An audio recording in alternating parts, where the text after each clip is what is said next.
Welcome to புகழ் academy. So ஏற்கனவே நம்ம லெட்டர் சார்ந்த நீர்பிம்பம் இப்போ கேட்டிருக்காங்க. நம்ம லெட்டர் சார்ந்த கண்ணாடி பிம்பம் பார்த்துருக்கோம் சரிங்களா. கண்ணாடி பிம்பமாக இருந்தாலும் சரி, நீர்பிம்பமாக இருந்தாலும் சரி, ஸ்ட்ரைட்டாக லெட்டர் வரக்கூடாது, நம்பர் ஸ்ட்ரைட்டாக வரக்கூடாது.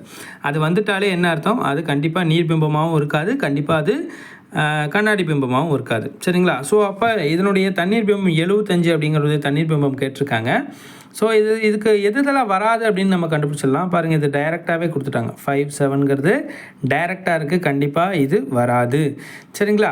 ஸோ 75 நம்ம வரைஞ்சி பார்த்துடலாம். 7, 5 இதனுடைய நீர்பிம்பம் கேட்டிருக்காங்கன்னா அப்போ கீழே தான் நம்ம என்ன பண்ணணும், அதுக்கான நீர்பிம்பத்தை வரைகிறோம் சரிங்களா. இது இங்கே இருக்கிறது நம்ம என்ன பண்ணுறோம், இப்படி ரிஃப்ளெக்ட் ஆகும். இங்கே இருக்கிறது என்ன மாதிரி ரிஃப்ளெக்ட் ஆகும்னா இந்த மாதிரி ரிஃப்ளெக்ட் ஆகும் சரிங்களா.